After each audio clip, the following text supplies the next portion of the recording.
الحمد لله لوليه والصلاة والسلام على رسوله وعلى خلفائه وأزواجه وأصحابه وعترته ولعنة الله على منكر خلافة خلفائه ولمحارة أزواجه وفضائل أصحابه ومناخب عترته. أما بعد، فقد قال الله تبارك وتعالى في محكم تنزيل: فأعوذ بالله من الشيطان الرجيم، بسم الله الرحمن الرحيم. أنعم الله عليهم من النبيين والصديقين والشهداء والصالحين. صدق اللہ العظیم. بارگاہ رسالت والے رسالت میں ایک مرتبہ درود پاک کا نذرانہ پیش فرمائیے گا. اللہم صلی علی سیدنا نبینا شفیعنا حبیبنا مولانا محمد وعلی آل محمد کما تحب و ترضی بین تصلوا علیہ صلاۃ و سلام علیک یا رسول اللہ، صلاۃ و سلام علیک یا حبیب اللہ. یہ ماہ محرم الحرام ہے، نہایت ہی حرمت والا مہینہ ہے. اس ماہ محرم الحرام میں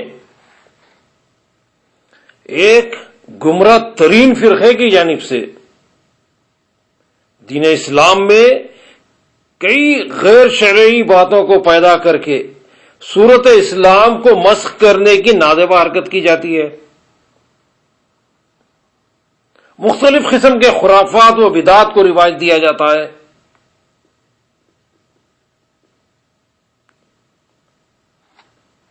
آئیے اس گمراہ ترین فرقے کا کچھ پس منظر ملاحظہ فرمائیے، اور وہ فرقہ ہے شیعہ فرقہ.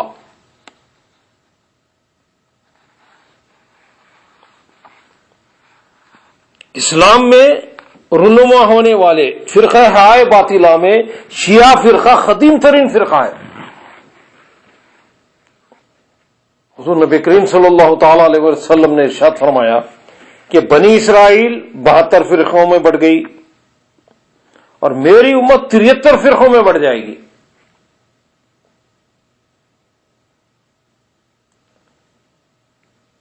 اور حضور نبی کریم صلی اللہ علیہ وسلم نے ارشاد فرمایا کہ 72 فرقے جو رہیں گے وہ جہنمی رہیں گے. کلہم فی النار فرمایا گیا کہ وہ تمام کے تمام فرقے 72 جہنمی فرقے رہیں گے، اور ایک فرقہ ناجیہ رہے گا، نجات پانے والا ایک فرقہ رہے گا. صحابہ کرام نے عرض کیا: من ہی یا رسول اللہ، یا رسول اللہ صلی اللہ علیہ وسلم وہ ایک نجات یافتہ فرقہ کون سا ہے؟ تو حضور نبی کریم صلی اللہ علیہ وسلم نے ارشاد فرمایا: ما انا ولی اصحاب، جس پر میں ہوں اور میرے صحابہ ہیں. وہ راستہ جس پر میں ہوں اور میرے صحابہ ہیں، اس راستے کو جو اختیار کرے گا وہی نجات پائے گا. علیکم سنتی و سنتی صحابہ فرمایا گیا، جس پر میں ہوں اور میرے صحابہ، اور تم پر لازم ہے میری سنت اور میرے صحابہ کی سنت. میری سنت سے مراد سنتی اور سنت صحابہ. تو سنت اور جماعت صحابہ کی سنت. تو اہل سنت والجماعت یہی ہدایت یافتہ فرقہ ہے، نجات یافتہ فرقہ یہی ہے، اہل سنت والجماعت. اور 72 جو فرقے ہیں وہ تمام گمراہ فرقے ہیں. ان 72 فرقوں میں شیعہ فرقہ جو ہے قدیم ترین فرقہ ہے، قدیم ترین گمراہ فرقہ ہے یہ، اور شدید فرقہ ہے یہ، جس کا وجود ایک سازش کے تحت لایا گیا. اور اسلام میں یہ سازشیں کون چلتے ہیں؟ یہود. تو یہود کی اسلام دشمنی کسی سے پوشیدہ نہیں. قرآن مجید نے بھی اس کی گواہی دی ہے: لَتَجِدَنَّ أَشَدَّ النَّاسِ عَدَاوَةً لِلَّذِينَ آمَنُوا الْيَهُودَ وَالَّذِينَ أَشْرَكُوا. سورہ مائدہ کی آیت ہے. مومنین کا سخت ترین دشمن لوگوں میں سے یہود اور مشرکین کو پائیں گے. یہ ہر وقت اسلام کے خلاف سازشیں کرنا، پروپیگنڈے پھیلانا، منصوبے تیار کرتے رہنا، ان کا مشغلہ یہی ہے کہ اسلام میں رخنہ امتازی ڈالے، اسلام کو نقصان پہنچانے کی ہم وقت کوشش کرتے رہتے ہیں. ان کا مقصد یہود کا یہی ہے کہ ہر وقت اس پلاننگ میں مصروف رہتے ہیں کہ کس طرح سے اسلام میں فرقے پیدا کریں، تفرقہ ڈالیں، اختلافات پیدا کریں، نئے نئے عقائد، نظریات، خرافات و بدعات کو کس طرح رائج کیا جائے. تو یہ یہود کی کوشش رہتی ہے. تو اسلام کی آفاقی ہمہ گیر ترقی سے یہود حیران و خوفزدہ تھے، اور اسلام کے سیلاب کو روکنا ان کے لیے ممکن نہیں تھا. اس لیے انہوں نے یہ پالیسی بنائی کہ مسلمانوں کی صفوں میں انتشار پیدا کر دیا جائے اور ان کے عقائد کو مشکوک و مشتبہ بنا دیا جائے، تاکہ ان کے اندر سے دین کی اسپرٹ ختم ہو جائے. چنانچہ اس خطرناک منصوبے کو عملی جامہ پہنانے کے لیے یہودیوں نے منافقانہ طور پر اپنے مسلمان ہونے کا اعلان کر دیا. دور رسالت آپ صلی اللہ علیہ وسلم میں بعض لوگ اسلام میں داخل ہو گئے منافقانہ طور پر. حضور نبی کریم صلی اللہ تعالی علیہ وسلم نے جب تک چاہا ڈھیل دیتے رہے کہ دیکھیں ان منافقین کو بھی، لیکن جب وقت آیا تو آپ نے ایک ایک کو مسجد سے باہر نکال دیا. اخرج فلاں ابن فلاں فإنہ کا منافق، اخرج فلاں ابن فلاں فإنہ کا منافق، تم مسجد سے نکل جا، فلاں ابن فلاں تو نکل جا کیونکہ تم منافق ہے. تو نام لے لے کے حضور نبی کریم صلی اللہ علیہ وسلم نے منافقین کو مسجد سے نکالا. تو منافقین کون تھے؟ وہ یہی یہود تھے جو اسلامی لبادہ اوڑھ کر داخل ہو گئے تھے، اسلام کا کلمہ پڑھ کر داخل ہو گئے تھے، ظاہری طور پر اسلام کو قبول کر کے مسلمانوں کی صفوں میں شامل ہو گئے تھے، لیکن وقت آیا ان کو مسجد سے باہر کر دیا گیا، نکال دیا گیا، اخراج ہو گیا. اور یہ وہی یہود تھے، وہی منافقین تھے یہ جن کے بارے میں قرآن مجید ارشاد فرماتا ہے وَإِذَا لَقُوا الَّذِينَ آمَنُوا قَالُوا آمَنَّا وَإِذَا خَلَوْا إِلَىٰ شَيَاطِينِهِمْ قَالُوا إِنَّ مَعَكُمْ إِنَّمَا نَحْنُ مُسْتَهْزِئُونَ. یہ لوگ جب وَإِذَا لَقُوا الَّذِينَ آمَنُوا جب یہ ایمان والوں سے ملاقات کرتے تھے، وَإِذَا لَقُوا الَّذِينَ آمَنُوا قَالُوا آمَنَّا جب ایمان والوں سے یہ منافقین ملتے تھے جو یہود تھے، لبادہ اسلام کا اوڑھ کے آئے تھے، جب مسلمانوں سے ملتے تھے کہتے تھے کہ آمنا، ہم اسلام قبول کیے، ہم ایمان والے ہیں. ہر ایک کا، ہر باطل کا یہی دعویٰ ہوتا ہے کہ وہ ایمان والا ہے، کوئی اپنے کو بےمان نہیں کہتا، ایمان والا ہے. تو منافقین جب مسلمانوں سے ملتے تھے تو کہتے تھے کہ ہم ایمان والے ہیں. وَإِذَا لَقُوا الَّذِينَ آمَنُوا قَالُوا آمَنَّا ایمان والے ہیں. اور وَإِذَا خَلَوْا إِلَىٰ شَيَاطِينِهِمْ اور جا کے جب اپنے شیطانوں سے ملتے تھے، تو شیطانوں سے مراد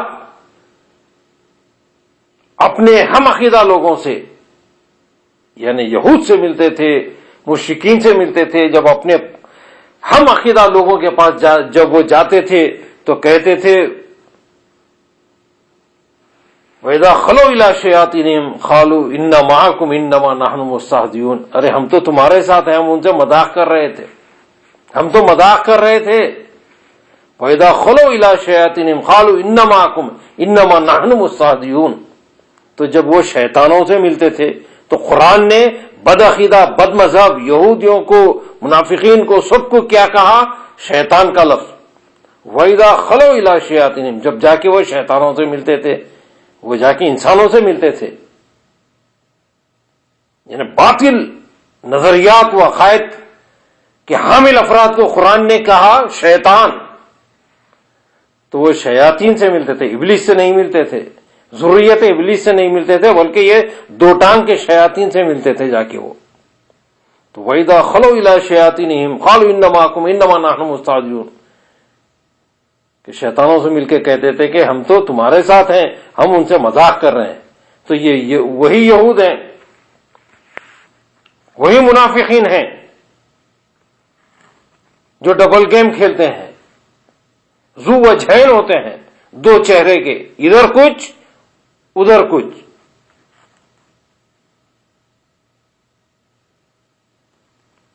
تو یہ یہود کی سازش کہ دین کی اسپرٹ ختم ہو جائے، چنانچہ اس خطرناک منصوبے کو عملی جامہ پہنانے کے لیے یہودیوں نے منافقانہ طور پر اپنے مسلمان ہونے کا اعلان کر دیا، اور یہ ایک یہودی عبداللہ ابن سبا المعروف ابن سودا کو اس کام کے لیے منتخب کیا گیا۔ عبداللہ ابن سبا یہودیوں میں سر فہرست تھا، ان کا گرو تھا، ان کا لیڈر تھا، گرو گھنٹال تھا یہودیوں کا، اور اس تمام تر توجہ کا مقصد اسلامی عقائد پر شک و شبہ کا اظہار کرنا اور حضور نبی کریم صلی اللہ تعالی علیہ وسلم سے منسوب کر کے جھوٹی احادیث تیار کرنا تھا۔ مصر کے ایک مشہور عالم دین شیخ محمد ابو زہرا مصری لکھتے ہیں کہ سیدنا علی مرتضیٰ رضی اللہ تعالیٰ عنہ ابن سبا کے بارے میں فرمایا کرتے تھے کہ یہ شخص حضور نبی کریم صلی اللہ علیہ وسلم کی جانب جھوٹی باتیں منسوب کرتا ہے۔ معتبر تاریخی حوالوں کے مطابق عہد عثمانی کے اواخر میں ابن سبا کا ظہور ہوا۔ سیدنا عثمان غنی رضی اللہ تعالیٰ عنہ کے آخری دور میں شہادت سے کچھ وقت قبل ابن سبا یہودی ظاہر ہوا، اسلام کا لبادہ اوڑھ کر منافقانہ طور پر اپنے آپ کو مسلمان ظاہر ہو کر کے ابن سبا ظاہر ہوا، اور اس کا نسب العلم تحریک اسلامی کو ہر طرح شل اور معطل کرنا تھا۔ ابن سبا نے حضور نبی کریم صلی اللہ علیہ وسلم کی قدر و منزلت کم کرنے کے لیے امامت اور عصمت ائمہ کا نظریہ پیش کیا اور کہا کہ امامت امیر المومنین سیدنا علی مرتضیٰ رضی اللہ تعالیٰ عنہ کا موروثی حق ہے۔ اب یہاں سے شروع کر دیا یہ اسلام میں رخنہ اندازی، نئے نئے عقیدے، نئے نئے نظریات۔ تو عقیدہ امامت کو اس نے رائج کیا کہ امامت کا عقیدہ، امامت اور عصمت ائمہ، انبیاء کرام معصوم ہوتے ہیں، انبیاء کے علاوہ غیر انبیاء معصوم نہیں، محفوظ ہو سکتے ہیں، اللہ تعالیٰ اپنے فضل سے انہیں محفوظ رکھتا ہے۔ لیکن ابن سبا نے عقیدہ امامت اور عصمت انبیاء کا نظریہ پیش کیا اور کہا کہ امامت امیر المومنین سیدنا علی مرتضیٰ رضی اللہ تعالیٰ عنہ کا موروثی حق ہے، کیونکہ جس طرح ہر نبی کا ایک وصی چلا آتا ہے، اسی طرح امیر المومنین سیدنا علی مرتضیٰ رضی اللہ تعالیٰ عنہ بھی حضور نبی کریم صلی اللہ علیہ وسلم کے وصی ہے۔ اب یہ نیا نظریہ شروع کر دیا، وصی رسول اللہ اور امامت کا نظریہ کہ امام جو ہے وہ معصوم ہوتا ہے، نبی کے مثل یہ معصوم، بلکہ امام کو نبی پر بھی فوقیت دیتے ہیں۔ یہ عقیدہ امامت کو عقیدہ نبوت اور رسالت پر فضیلت دیتے ہیں یہ لوگ۔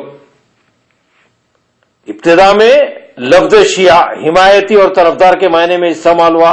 حضرت سیدنا عثمان غنی رضی اللہ تعالیٰ عنہ کے طرفداروں اور مداحوں کو شیعہ نے عثمان اور سیدنا علی مرتضیٰ رضی اللہ تعالیٰ عنہ کے حمایتی اور بہیخواہوں کو شیعان علی کہا جاتا تھا، سپورٹرز۔ شیعان یعنی سپورٹرز، چاہنے والے، فیور کرنے والے۔ یہ نظریاتی نہیں بلکہ سیاسی تقسیم تھی۔ 39 ہجری میں کچھ لوگ حضرت سیدنا عثمان غنی رضی اللہ تعالیٰ عنہ پر حضرت سیدنا علی مرتضیٰ رضی اللہ تعالیٰ عنہ کو فضیلت دینے لگے، حالانکہ فضیلت ترتیب وار ہے۔ سب سے پہلے حضرت سیدنا صدیق اکبر رضی اللہ تعالیٰ عنہ، پھر حضرت سیدنا فاروق اعظم رضی اللہ تعالیٰ عنہ، پھر حضرت سیدنا عثمان غنی رضی اللہ تعالیٰ عنہ، پھر حضرت سیدنا علی مرتضیٰ رضی اللہ تعالیٰ عنہ۔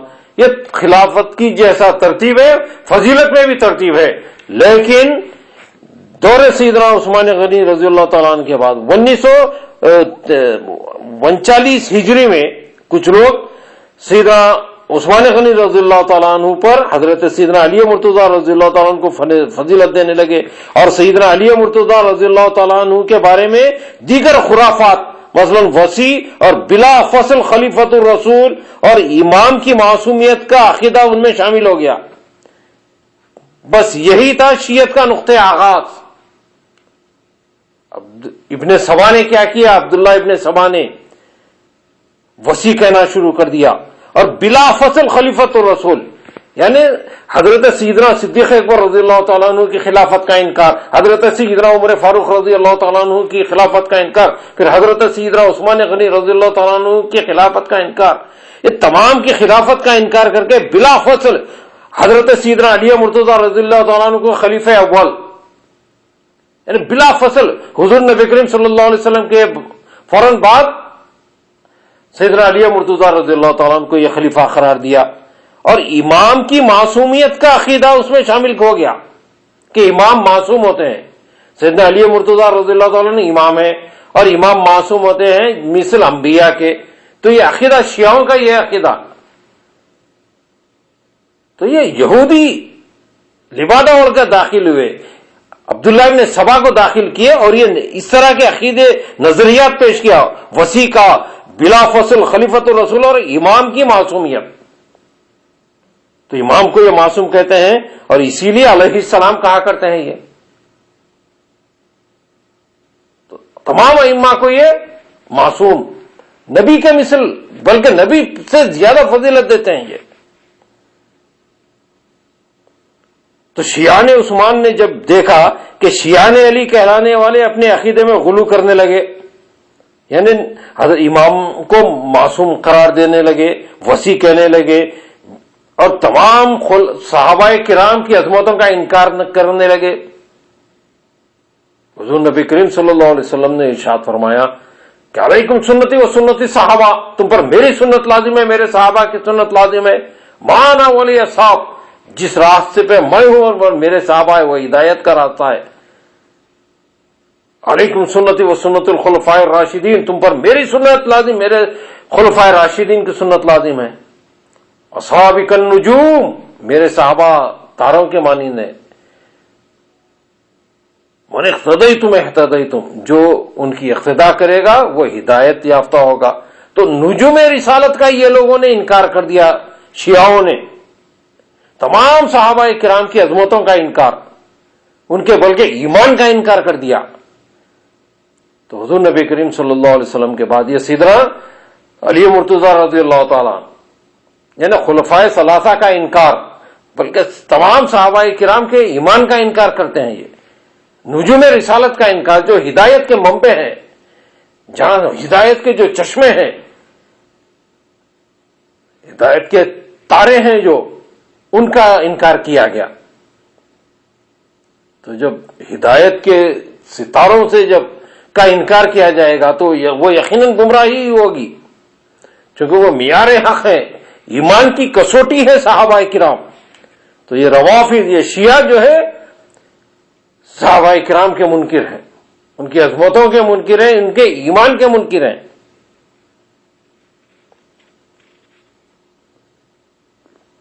تو شیعان علی نے جب دیکھا کہ شیعان عثمان نے جب یہ دیکھا کہ شیعان علی کہلانے والے اپنے عقیدے میں غلو کرنے لگے اور اسلام کی روح کے منافی عقیدے اختیار کرتے ہیں، تو حضرت عثمان غنی رضی اللہ تعالیٰ عنہ کے حمایتیوں نے خود کو شیعان عثمان کہنا بند کر دیا۔ تو پہلے شیعان عثمان اور شیعان علی دو مشہور ہو رہے تھے کہ حضرت عثمان غنی رضی اللہ تعالیٰ عنہ کے حمایتی اور سیدنا علی مرتضیٰ کے حمایتی بےحقا۔ تو بعد میں حضرت عثمان غنی رضی اللہ تعالیٰ عنہ کے حمایتیوں نے شیعان کا لفظ ہٹا لیا، تو میدان میں صرف شیعان علی رہ گئے۔ رفتہ رفتہ انہوں نے بھی اضافت کو ختم کر کے اپنے آپ کو مطلقاً شیعہ کہنا شروع کر دیا۔ تو یہ یہودیت کا چربا ہے، یہ یہودی نظریہ ہے، یہ یہودیوں نے یہ شکل دی ہے ہر دور میں، یعنی نام بدلتے رہے، چہرے بدلتے رہے، لیکن ہے حقیقت میں وہی ہے، نام بدل کے آئے، کبھی یہود تھے تو کبھی منافق بنے اور کبھی اب شیعہ کہلا رہے ہیں، تو نام بدل رہے ہیں، چہرے بدل رہے ہیں۔ تو اسلام کو جس قدر فرقے شیعہ سے نقصان پہنچا ہے اور پہنچ رہا ہے، کسی بدترین سے بدترین دشمن سے نہیں پہنچا، آج تک امت اس نقصان کا خمیازہ بھگت رہی ہے۔ ہر طرف جو نقصان پہنچ رہا ہے وہ شیعہ فرقے سے، شیعہ مذہب میں عقیدہ امامت کو بنیادی حیثیت حاصل ہے. بقیہ تمام عقیدے اسی عقیدہ امامت کی صیانت و حفاظت کے لیے تصنیف کیے گئے. اہل تشیع کے نزدیک امامت کا عقیدہ توحید اور رسالت کے عقیدے پر فوقیت رکھتا ہے. عقیدہ امامت امام الدین، عقیدہ امامت اماد الدین، یعنی دین کا ستون ہے. یعنی سب سے مین چیز یہی ہے، بنیاد ان کے پاس شیعوں کے بعد عقیدہ امامت یعنی امام. تو امام کو وہ نبی پر بھی فوقیت دیتے ہیں، امام کو نبی پر فوقیت دیتے ہیں. تو ان کے بعد عقیدہ امامت. تو یہ فرقہ جو ہے شیعہ فرقہ جو ہے یہ یہود کا تیار کردہ فرقہ ہے. یہ یہودیوں نے ان کو تیار کیا.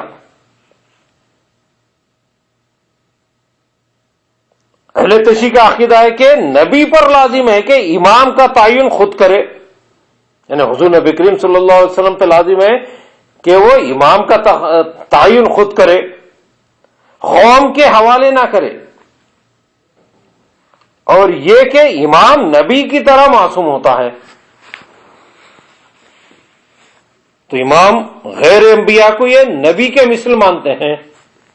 شیعوں کا یہ بھی عقیدہ ہے کہ نبی کریم صلی اللہ علیہ وسلم نے حضرت سیدنا علی مرتضی رضی اللہ تعالیٰ عنہ کی امامت کی تصریح فرمائی تھی. یعنی آپ نے امام نامزد کر دیا تھا کہ یہ امام ہیں، مثل نبی ہیں.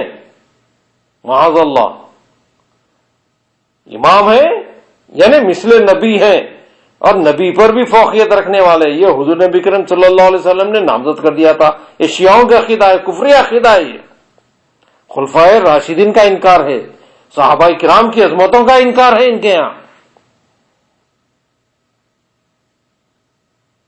تو ان کا باطن نظریہ یہ ہے کہ حضور نبی کریم صلی اللہ علیہ وسلم نے حضرت سیدنا علی مرتضی رضی اللہ تعالیٰ عنہ کی امامت کی تصریح فرمائی تھی، اور حضرت سیدنا علی مرتضی رضی اللہ تعالیٰ عنہ نے اپنے بیٹے حضرت سیدنا امام حسن رضی اللہ تعالیٰ عنہ کی امامت کی تصریح فرمائی تھی، اور حضرت سیدنا امام حسن رضی اللہ تعالیٰ عنہ نے اپنے بھائی حضرت سیدنا امام حسین رضی اللہ تعالیٰ عنہ کی امامت کی. تو یہاں پر خلفائے راشدین کا انکار. اور حضرت سیدنا حسن مجتبی رضی اللہ تعالیٰ عنہ نے آپ نے حضرت سیدنا امیر معاویہ رضی اللہ تعالیٰ عنہ سے صلح فرمائی تھی. حضور نبی کریم صلی اللہ علیہ وسلم نے ارشاد فرمایا کہ میرا یہ بیٹا حسن جو ہے 2 مسلمان گروہوں میں صلح کروائے گا. تو یہ بشارت دی گئی تھی. تو حضرت سیدنا امیر معاویہ رضی اللہ تعالیٰ عنہ کا یہ انکار کرتے ہیں یہ شیعہ.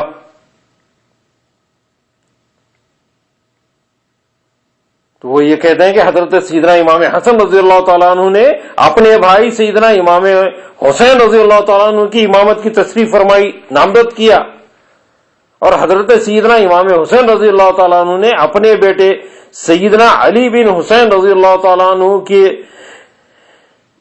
امامت کی تصریح فرمائی، اور انہوں نے اپنے بیٹے سیدنا ابو جعفر محمد رضی اللہ تعالیٰ عنہ کی، اور انہوں نے اپنے بیٹے سیدنا جعفر رضی اللہ تعالیٰ عنہ کی امامت کی تصریح کی، اور سیدنا جعفر رضی اللہ تعالیٰ عنہ نے سیدنا موسیٰ کاظم رضی اللہ تعالیٰ عنہ کی امامت کی تصریح فرمائی، نامزد کیا، اور انہوں نے اپنے بیٹے سیدنا علی رضا رضی اللہ تعالیٰ عنہ کی امامت کی تصریح فرمائی، اور انہوں نے اپنے بیٹے سیدنا محمد تقی رضی اللہ تعالیٰ عنہ کی امامت کی تصریح فرمائی، اور انہوں نے اپنے بیٹے سیدنا علی نقی رضی اللہ تعالیٰ عنہ کی امامت کی تصریح فرمائی، اور انہوں نے اپنے بیٹے سیدنا حسن عسکری رضی اللہ تعالیٰ عنہ کی امامت کی، اور انہوں نے اپنے بیٹے سیدنا محمد بن حسن عسکری رضی اللہ تعالیٰ عنہ کی امامت کی تصریح فرمائی تھی. یہ کل 12 امام ہیں. انہی کی طرف شیعوں کا مشہور فرقہ امامیہ منسوب ہے، جس کو اثنائے عشریہ بھی کہتے ہیں، یعنی 12 امام کو ماننے والے.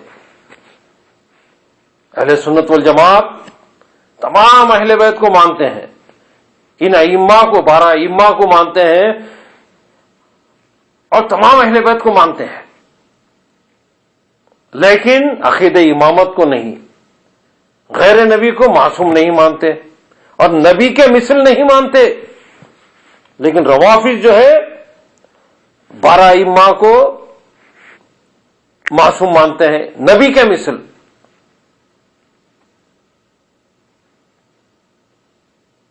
تو یہ منکرین ختم نبوت ہے. یہ شیعہ فرقہ جو ہے قادیانی تو بعد میں اعلان کیا نبوت کا مرزا غلام احمد قادیانی نے، لیکن شیعہ نے اس وقت سے اعلان کر رہے ہیں جب امام کو نبی کے مثل قرار دے رہے ہیں. تو اس کا مطلب یہ ہے کہ یہ نبی کی نبوت کے منکر ہے. حضور نبی کریم صلی اللہ علیہ وسلم کو یہ خاتم النبی نہیں مانتے، بلکہ ائمہ کا سلسلہ جاری کر کے ان کو مثل نبی، نبی کے برابر یہ قرار دے رہے ہیں. تو عقیدہ ختم نبوت کا بھی انکار کر کے کفر میں چلے گئے یہ لوگ کہ نبی کو نبی کے برابر مان رہے ہیں ائمہ کو. عہد رسالت صلی اللہ علیہ وسلم میں یہی جماعت آپ کی مخالفت میں پیش رہی. اس وقت یہ منافقین جو ہے اسلام میں داخل ہو گئے تھے، اسلام کا لبادہ اوڑھ کر اس وقت بھی پیش رہے اور مخالفت میں آگے بڑھتے رہے.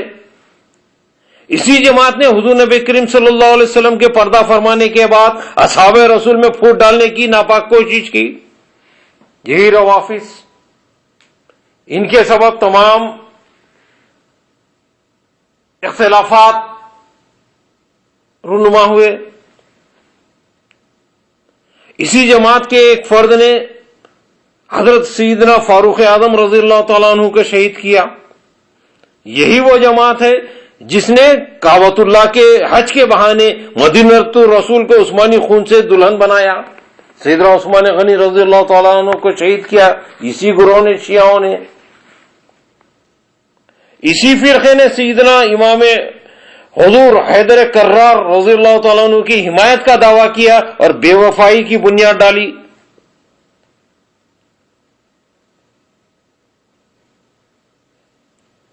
اور حضرت سیدنا امام حسین رضی اللہ تعالیٰ عنہ کو مدینۃ الرسول چھوڑنے پر مجبور کیا اور کوفے میں لے جا کر شہید کر ڈالا. اسی جماعت نے حضرت سیدنا امام حسن رضی اللہ تعالیٰ عنہ کی بے حرمتی کی اور زہر دے کر ابدی نیند سلا دیا. اسی فرقے نے نواسے رسول، جگر گوشے فاطمہ اور خرار جان علی مرتضی رضی اللہ تعالیٰ عنہ اور دیگر اہل بیت اطہار کو اپنی نصرت کے بہانے مدینے سے بلا کر کربلا کی سیج سجائی، جہاں پھولوں کی جگہ کانٹے تھے، سکون و اطمینان کی بجائے کرب و بے چینی تھی. یہی روافض تھے، وہ جو کوفی تھے وہ یہی تھے. آج تک وہیں آباد ہے یہ لوگ، آج بھی وہیں آباد ہے یہ شیعہ جو ہے.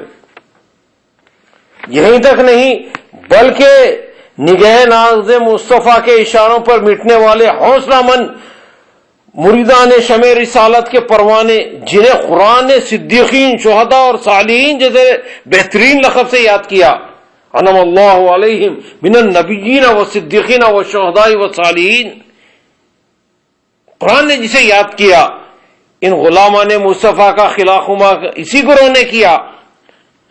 سلطان الاولیاء حضور غوث اعظم دستگیر رضی اللہ تعالیٰ عنہ کے سکون ریز چمن یعنی بغداد کی مقدس و متبرک سرزمین کو تباہ و برباد کرنے کے لیے، اس کے اسلامی ماحول کو ختم کر کے الحاد و عیش پرستی کو تقویت پہنچانے کے لیے ہلاکو کو اس پر حملہ کرنے کی دعوت اسی گروہ نے دی. پھر اسی پر اکتفا نہ کیا بلکہ اسلام کی مقدس اور بلند پایہ تعلیمات اور تاجدار دو عالم صلی اللہ علیہ وسلم کی ہدایات میں کچھ اس قسم کے پیچیدہ مسائل پیدا کر دیے جن سے حقائق اسلام کو سخت زخم اور اخوت کو غیر معمولی ٹھیس پہنچی.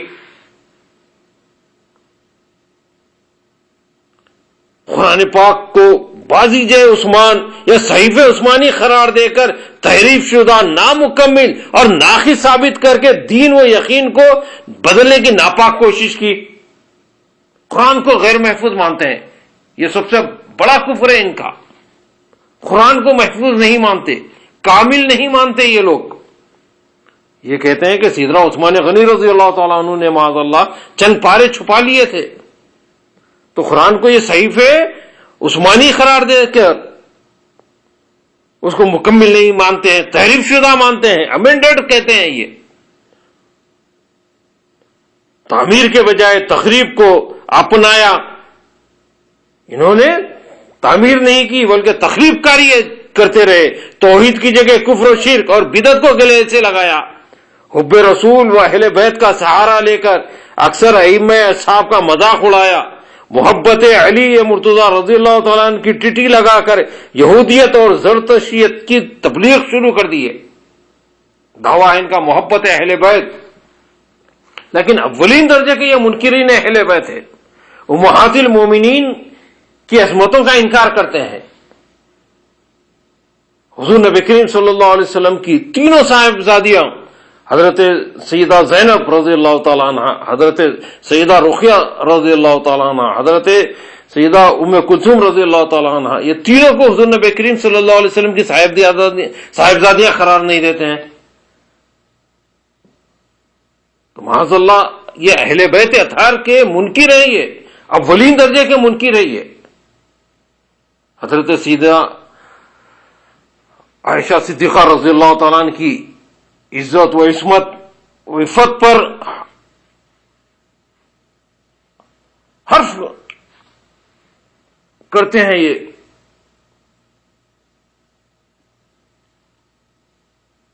اور عزتوں پر حملے کرتے ہیں،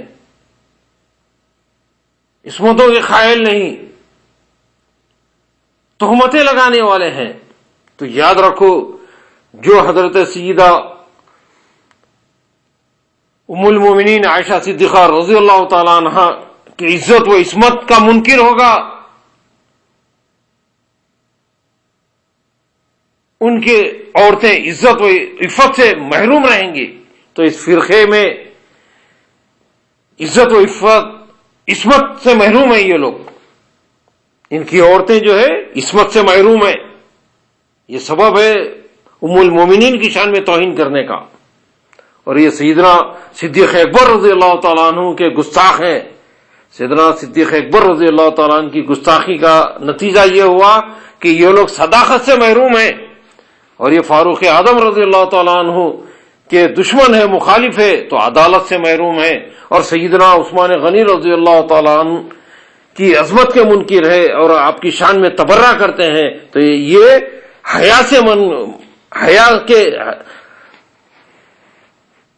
یہ لوگ حیا سے محروم ہے، تو نہ ان کے پاس صداقت ہے، نہ عدالت ہے، نہ حیا ہے، نہ ان کی عورتوں کے پاس عصمت باقی ہے۔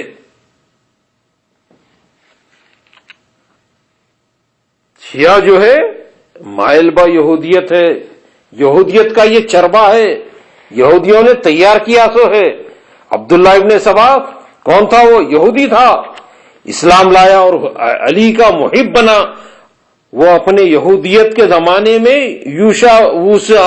موسیٰ کی نسبت غلو کرتا تھا، یوشع وسیع موسیٰ کی نسبت غلو کرتا تھا۔ پھر اسلام لانے کے بعد اور رسول خدا کی وفات کے بعد علی کے بارے میں ایسا خیال رکھتا تھا، اور وہ پہلا شخص ہے جس نے فرضیت امامت علی کا اعلان کیا اور اس کے اعداء سے تبرہ کیا، علی کے مخالفین کو برا کہتا تھا اور ان کو کافر قرار دیتا تھا۔ یہ آفتاب ہدایت صفحہ 299 کی عبارت ہے۔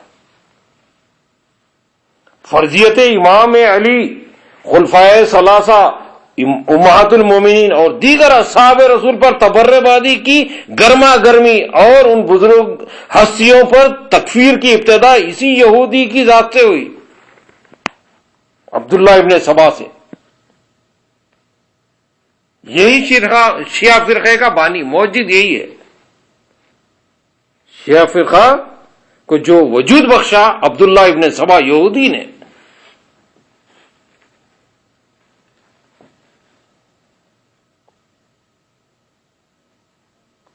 الحاصل عہد رسول اللہ صلی اللہ علیہ وسلم میں نہ فرضیت امامت علی کا اعلان ہوا، نہ تبرع بازی کی مجلسیں آراستہ و پیراستہ کی گئیں، اور نہ ہی وفاداران مصطفیٰ پر کفر کے گولے برسائے گئے، بلکہ ان تمام خرافات کا موجد عبداللہ ابن سبا تھا۔